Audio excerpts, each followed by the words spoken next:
Assalamualaikum warahmatullahi wabarakatuh. Salah satu hal yang harus kita usahakan di dalam menjalani kehidupan ini adalah berakhlak baik kepada Allah Ta'ala. Bisa jadi di dalam kita berakhlak baik, fokus kita hanya berakhlak baik kepada manusia, padahal berakhlak baik kepada Allah Ta'ala itu harus lebih diutamakan dan itu harus lebih didahulukan. Dan berakhlak baik kepada Allah teramat sangat tinggi nilainya di sisi Allah Subhanahu wa Ta'ala. Dengan kita berakhlak baik kepada Allah, maka bisa jadi kita itu dijadikan oleh Allah menjadi hamba yang sangat dicintai oleh Allah Ta'ala. Dalam suatu hadis yang sahih diriwayatkan oleh Imam At-Tabrani dan Ibnu Hibban dari Usama bin Suraik radhiyallahu an, ia berkata, kami duduk bersama Rasulullah sallallahu alaihi wasallam dan tidak ada seorang pun yang berbicara seakan-akan di atas kepala kami hinggap seekor burung. Tiba-tiba datanglah beberapa orang dan berkata, siapakah di antara hamba Allah yang paling dicintai oleh Allah? Baginda Rasulullah sallallahu alaihi wasallam bersabda, orang yang terbaik akhlaknya. Berdasarkan hadis sahih ini, orang yang paling dicintai oleh Allah adalah orang yang terbaik akhlaknya.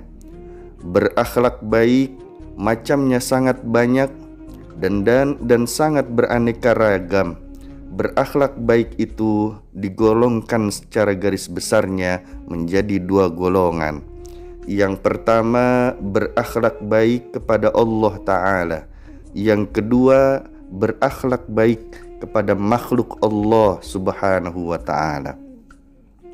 Berakhlak baik kepada makhluk Allah yaitu berakhlak baik kepada selain Allah, dan berakhlak baik kepada makhluk Allah juga macamnya sangat banyak.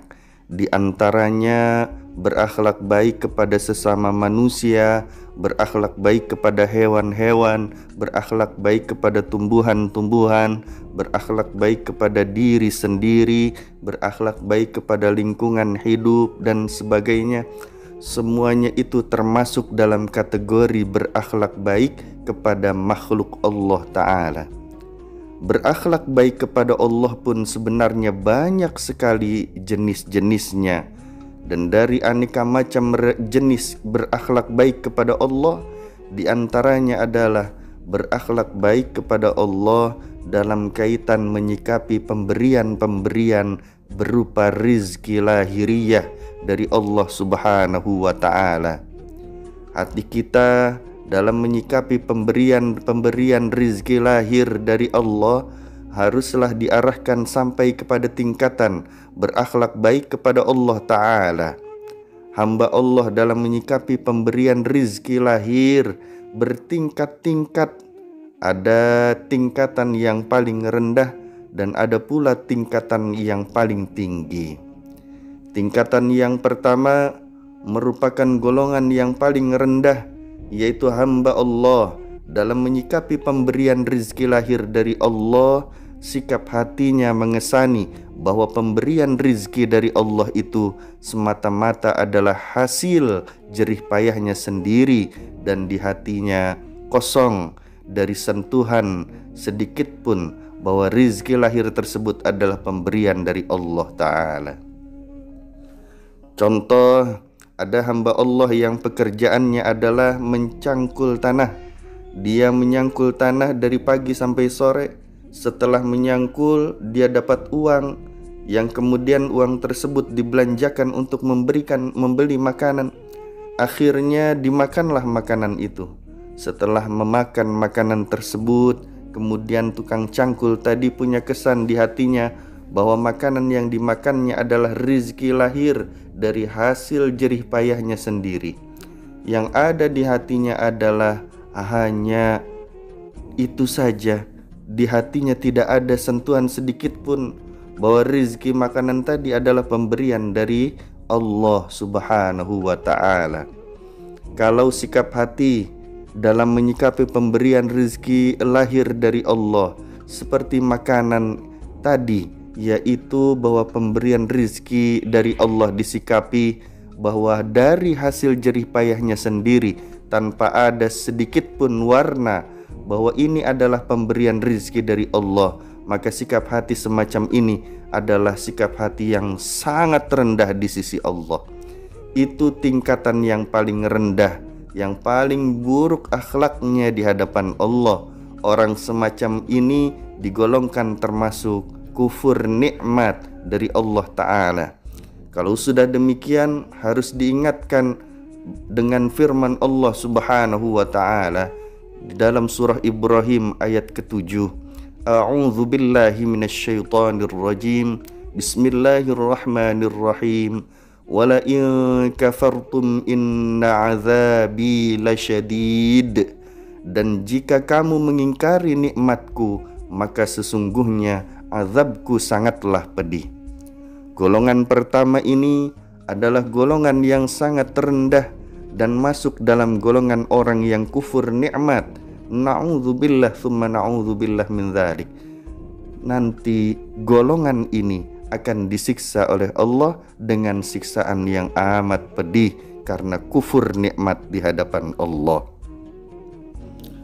Tingkatan yang kedua yaitu golongan hamba Allah yang dalam menyikapi pemberian rizki lahir dari Allah, yang ada di hatinya yaitu rizki lahir yang didapatkannya adalah dari hasil jerih payahnya sendiri tanpa ada sentuhan bahwa itu adalah pemberian dari Allah.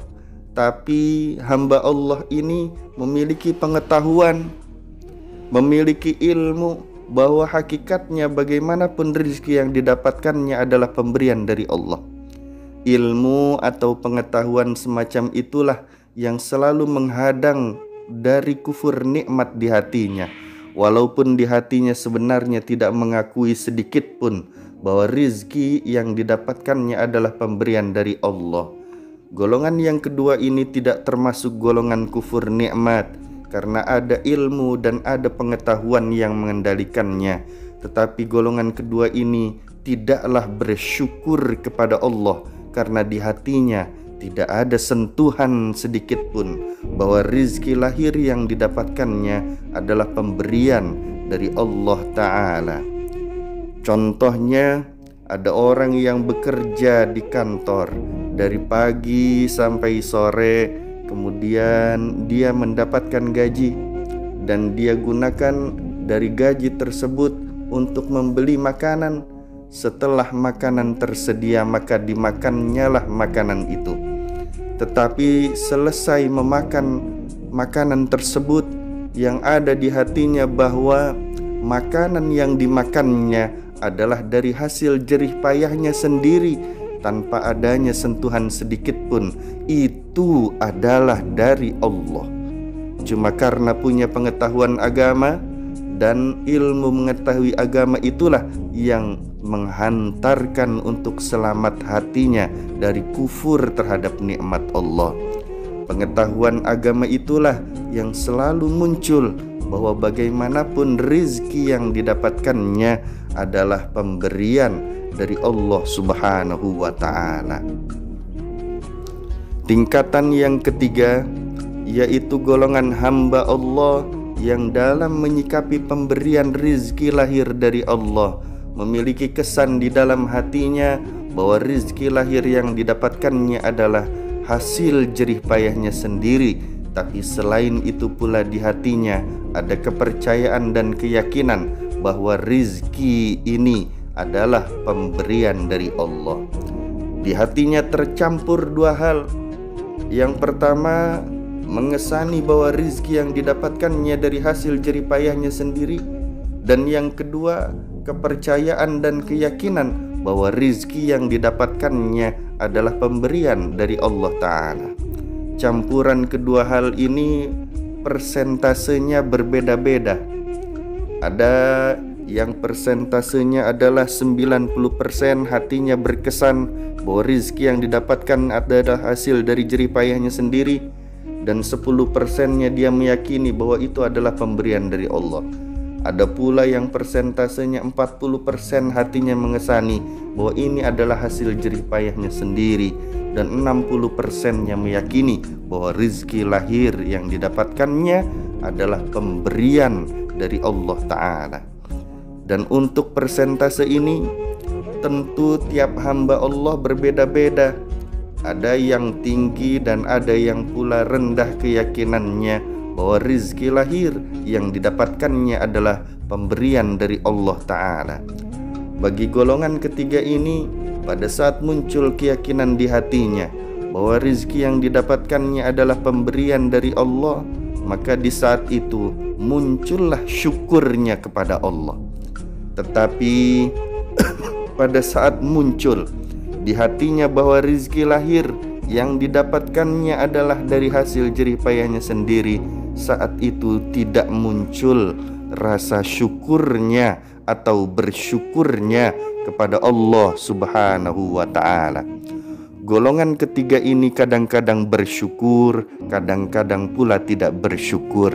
Tetapi golongan yang ketiga ini adalah golongan hamba-hamba Allah yang tidak kufur nikmat, karena di hatinya ada keyakinan bahwa rizki lahir yang didapatkannya adalah pemberian dari Allah Ta'ala.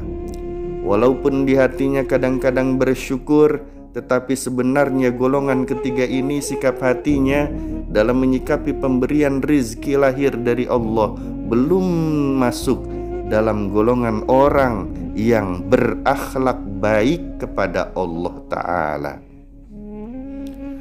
Tingkatan keempat yaitu golongan hamba Allah yang di dalam menyikapi pemberian rizki lahir dari Allah, walaupun rizki lahir itu didapat dari hasil jerih payahnya sendiri dan hasil keringatnya sendiri, dari hasil curahan konsentrasinya sendiri, dari hasil menguras pikirannya sendiri, tetapi yang ada di hatinya adalah keyakinan penuh bahwa rizki yang didapatkannya adalah pemberian dari Allah secara mutlak.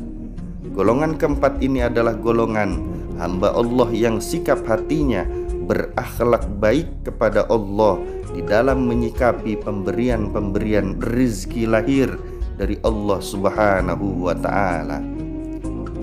Bagaimana mungkin ada golongan hamba Allah tingkat keempat, padahal dalam meraih rizki lahir yang didapatkannya adalah dari tenaganya sendiri, dari pikirannya sendiri, dari keringatnya sendiri, di mana kesan-kesan jerih payah dirinya bisa hilang di dalam hatinya. Bagaimana mungkin? Padahal kita sebagai manusia biasa yang memiliki kemanusiaan-kemanusiaan, dan kemanusiaan-kemanusiaan kita itu diantaranya selalu berpikir realistis, selalu bersikap realistis, dan kerealistisan itu mendatangkan bahwa jerih payah yang dilakukannya untuk mendapatkan rizki lahir menjadikan kesan di dalam hatinya. Oleh karena itu, untuk golongan hamba Allah tingkat keempat ini teramat sangat sulit bisa kita dapati, karena kesan-kesan jerih payah kita selalu tergambar di dalam hati kita. Kesan-kesan pengurasan pikiran kita untuk mendapatkan rezeki lahir itu selalu tersimpan di dalam hati kita. Ini sangat sulit untuk menghilangkannya. Tapi kita sebagai hamba Allah yang ingin berakhlak baik kepada Allah, harus semua simpanan-simpanan dan kesan-kesan semacam itu di dalam hati dibuang dari hati kita, sehingga yang ada di dalam hati kita adalah keyakinan yang sangat penuh bahwa rizki yang didapatkannya walaupun dari jerih payahnya sendiri itu adalah mutlak pemberian dari Allah Jalla Jalaluh.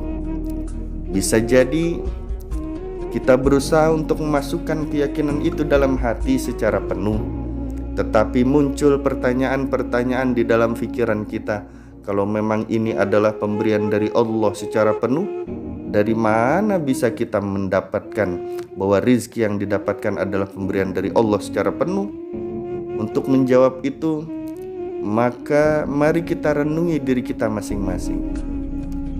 Prinsip la haula wala quwwata illa billahil aliyil azim. Tiada daya, tiada kekuatan kecuali atas pertolongan Allah Subhanahu wa ta'ala.